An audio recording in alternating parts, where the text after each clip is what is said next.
थोड़ा थोड़ा ठुमका भी लगा लिया करो, नाच लिया करो। श्रीमन चैतन्य महाप्रभु कहते थे, नयनम गलदश्रु धारया पुलकैर्निचितं वपुः गदगद रुद्धया गिरा कदा तव नाम ग्रहणे भविष्यति। हे कृष्ण, हमारे जीवन में वो शुभ दिन जब आपका नाम सुनते ही नेत्रों से धारा बहने लगेगी, अश्रुपात होने लगेगा, शरीर रोमांचित होने लगेगा, वाणी गदगद हो जाएगी, हृदय गदगद। कदा तव नाम ग्रहणे भविष्यति, ऐसा नाम में अनुराग हम लोगों का कब होगा? नाम सुनते ही अपने आप।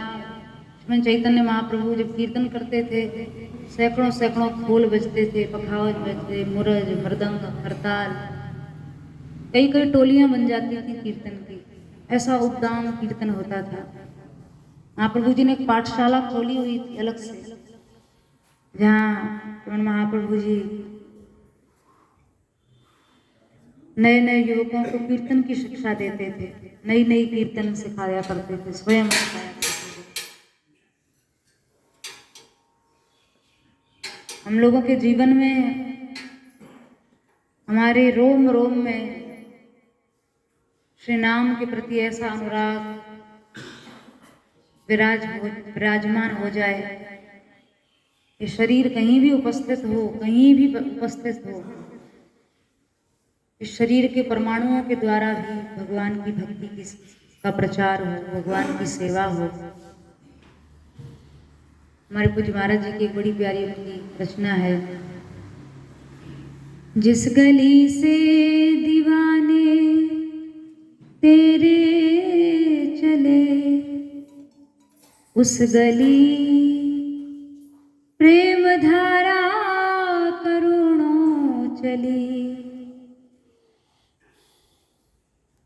नाचते गाते मस्ती लुटाते चले, उस गली नाम गंगा करोड़ों चली, जिस गली से दीवाने तेरे चले, उस गली प्रेम धारा करोड़ों चली। जहाँ से भगवान के दीवाने गुजर जाते हैं, निकल जाते हैं, वो कृतार्थ हो जाती है भूमि। वसुंधरा पुण्यवती चतेना, वो धरती पवित्र हो जाती है, वो लोग कृतार्थ हो जाते हैं। श्रीमन महाप्रभु जी के उत्तरीय का वस्त्र का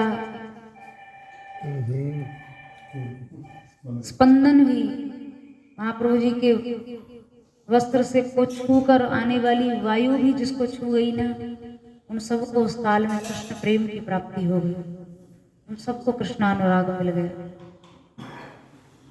इसलिए जितनी देर यहाँ रहे मस्ती में रहना चाहिए। लोक बाह्य उतनी देर तो भूल ही जाओ सब कुछ, क्योंकि लोक बाह्य हुए बिना भक्ति हो नहीं सकती। मीराबाई जी ने क्या कहा, मान अपमान दो धर पटके, निकसी हूँ ज्ञान गली, मेरो कोई नहीं रोकन हार, मगन है मीरा चली। मगन होना किसको कहते हैं? गोपियां जब गाती थी ना, तन मनस्कास तदालापास तद विचेष्टास तदात्मिका तद गुणानेव गायन्त्यो नात्मा गाराणी सस्मरु। कृष्ण में मन, कृष्ण का आलाप, कृष्ण की चेष्टा, कृष्ण की चर्चा, आत्मा गाराणी सस्मरु ना, ये भी भूल जाती है मैं कौन हूँ, किसकी बेटी, किसकी बहू, कौन सा घर, कौन ससुराल, कौन परिवार। गाते तो हैं पर हम स्वयं को भूल नहीं पाते। इसलिए आखिर में 2-4 मिनट कोशिश किया करो अपने आप को जबरदस्ती भुलाने की। प्रयास हम लोगों के द्वारा होना चाहिए, क्योंकि जब तक देहाध्यास है ना, देह बुद्धि बनी हुई है, तब तक तन्मयता नहीं मिल सकती, कृष्णमयता नहीं मिल सकती। कृष्णमय व्यक्ति भूल जाएगा कि मैं कौन हूँ। हमारे श्रीमद चैतन्य महाप्रभु तो पद्म पुराण में भी लिखा है, यो ही भक्ति नृत्यति भ्रष्टात्मा भावैर सुभव भक्तितः स निर्दहति पापानि कल्पांतर शतेष्वति। एक कल्प का समय कितना बड़ा होता है। 4,29,40,80,000 वर्ष का दिन होता ब्रह्मा जी का, और इतनी बड़ी रात होती है, यानी लगभग 9 अरब वर्षों का एक दिन ब्रह्मा जी का होता है, जिसको एक कल्प कहते हैं। जिस एक कल्प में 14 बार इंद्र बदल जाते हैं, 14 बार सप्तर्षि बदल जाते हैं, मनु बदल जाते हैं, प्रजापति बदल जाते हैं, इंद्र बदल जाते हैं, सब देवता बदल जाते हैं। इतना लंबा समय ब्रह्मा जी का एक दिन है। स निर्दहति पापानि कल्पांतर शतेष्वत्,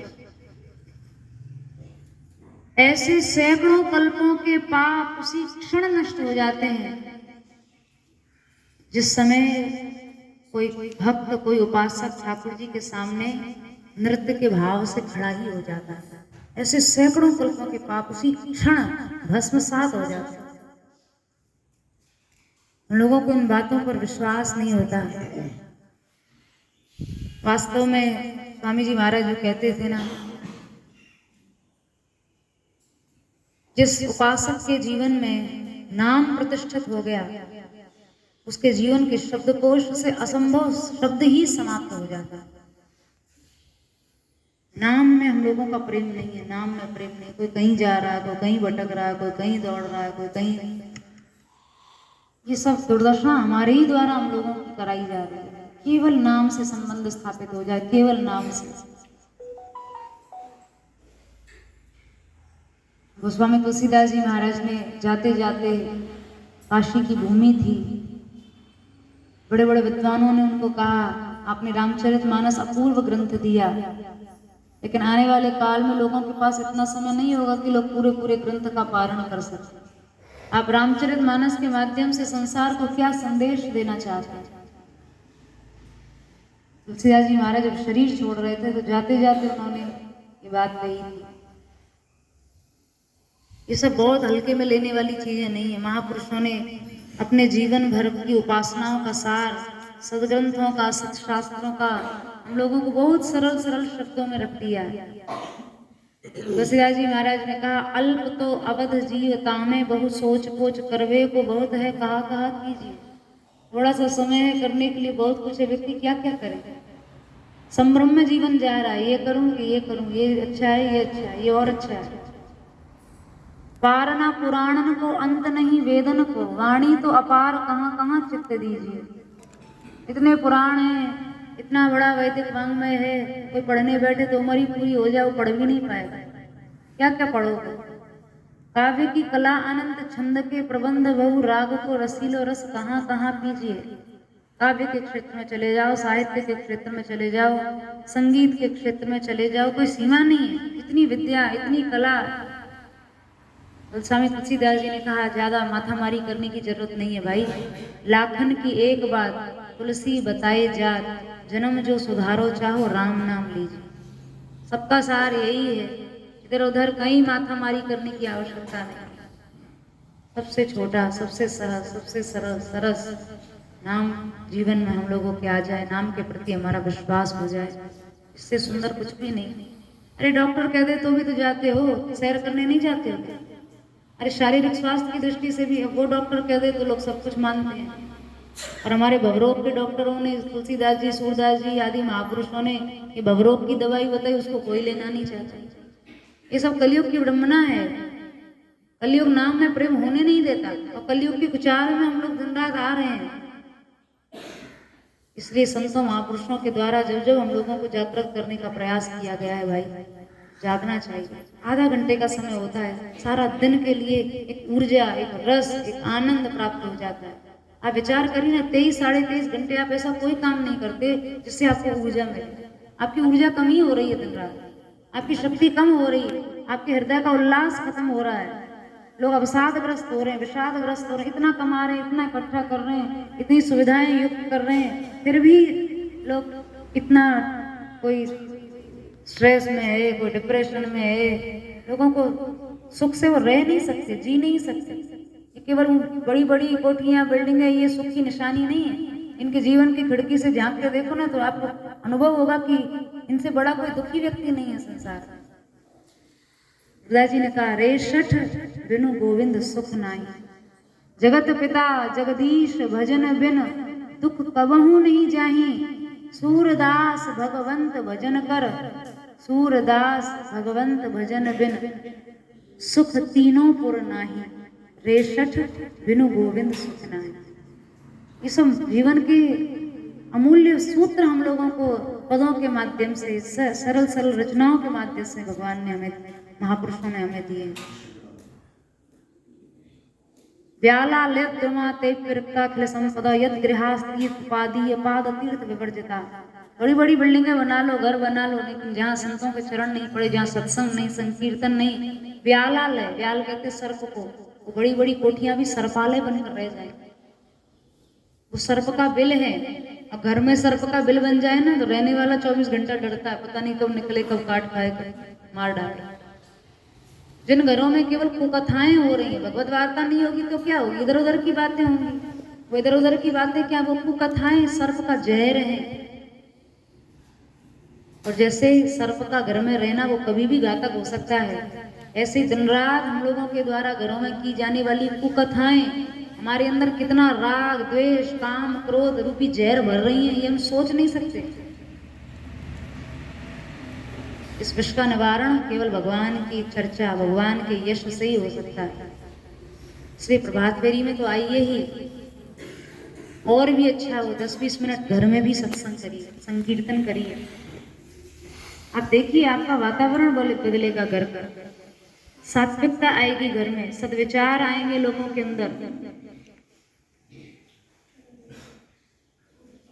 ठाकुर जी के चरणों में यही प्रार्थना है, आप सबको विशेष शक्ति, विशेष सामर्थ्य प्रदान करें। अच्छा संगठन जो बना हुआ है वो और भी बड़ा बने, और भी अच्छे अच्छे मजबूत लोग, सब लोग यहाँ हमारे कुछ वृद्ध लोग भी हैं, ये बैठे हुए हैं, और बड़े अच्छे अच्छे सब वैष्णव जन जुड़ गए हैं प्रभात फेरी से। हम तो कहते हैं कि इन लोगों की कृपा है, इनका वरद हस्त है ये सब युवक लोगों के ऊपर, इनका वरद हस्त बना रहेगा तो ये सब प्रभात फेरी, ये सब लंबे काल तक ये चीजें चलती रहेंगी। हमारे परम भगवती, क्या नाम है इनका, मन्नू जी, मन्नू भाई का भी बहुत बहुत आभार है।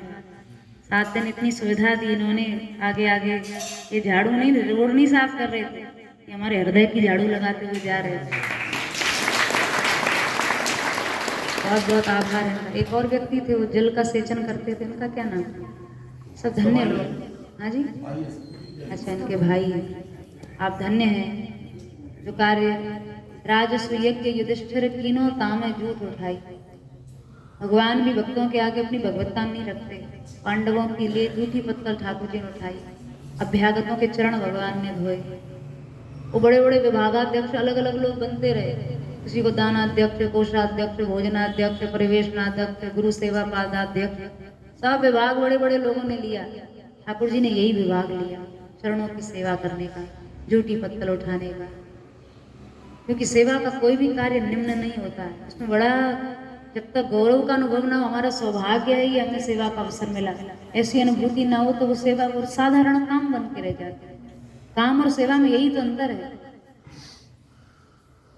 जिस कार्य को करते हुए आप गौरव का अनुभव कर रही है, हमारा सद्भाग्य है कि हमें करने का अवसर मिल रहा है, तो इतनी सी भावना किसी भी काम को सेवा का रूप दे दे, ये हमारा काम है, ये हमारी ड्यूटी है, ये तो करनी ही है, मन मार के करो चाहे कैसे भी करो, वो एक काम ही है साधारण।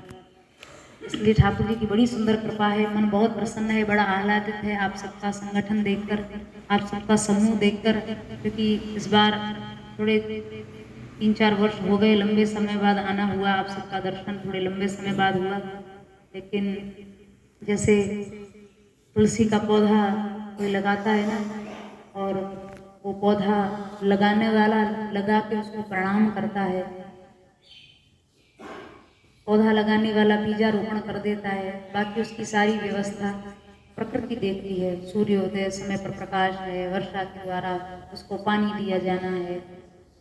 पूज्य बाबा महाराज की कृपा से, राधा मान बिहारी लाल की कृपा से ये नाम संकीर्तन का अंकुरण, बीजारोपण 8 साल पहले यहाँ हुआ था। और उसको धीरे धीरे आप लोगों ने कृपा पूर्वक एक विशाल वृक्ष का रूप दे दिया। अब तो ये वृक्ष फलदार हो गया, लोग इसका फल खा रहे हैं। इतने बढ़िया बढ़िया सब कीर्तनकार यहाँ बन गए, इतने सुंदर कीर्तनकार, लगता है आधा घंटा नहीं कम से कम 2-4 घंटा प्रभात फेरी और इनको सुनते ही चले, हम लोग सुनते ही चले। ऐसा अनुभव होता है कि नहीं होता? कहिए ना, शर्मा क्यों है? अब ना हो तो मत आइए फिर कल से, अगर होता है तो फिर बोलिए होता है। कितना रस है, कितना आनंद है। ऐसा कोई काम इसके अलावा आप बता दो जहाँ आपको इतना रस मिलता हो, इतना आनंद मिलता हो। ये भगवत यश की महिमा है, भगवान के गुणानुवाद की महिमा है। बस आप सबके चरणों में हमारी बारंबार यही प्रार्थना है। हम प्रणाम पूर्वक आप सबको निवेदन कर रहे हैं, आप सब लोग इसी तरह प्रभात फेरी में आते रहिए। इतने सुंदर वर्ष भर में ये लोग कभी जन्माष्टमी का, राधाष्टमी का, होली का, इतने सुंदर सुंदर उत्सव मनाते हैं। जुड़िए, अच्छे संगठनों से जुड़िए। क्या स्वार्थ है किसी का? कोई स्वार्थ नहीं है, कोई लेन देन की बात होती नहीं, कोई चंदा की बात होती नहीं। निष्काम भाव से केवल समाज का कल्याण लोग कर रहे हैं। ऐसे लोगों का कर्तुम शास्त्रो तुल्यम यत् प्रेत्य तत्फलम, पवित्र कार्य जो करता है उसका समर्थन करने वाले, अनुमोदन करने वाले, सहयोग करने वालों को भी उतना ही लाभ होता है। इसलिए इनके समर्थक बनो, सहयोगी बनो, इनके अनुमोदक बनो, आपको वही लाभ मिलेगा जो इन लोगों को लाभ मिल रहा है। इसी प्रार्थना के साथ आपके चरणों में बार बार प्रणाम करते हैं। जय श्री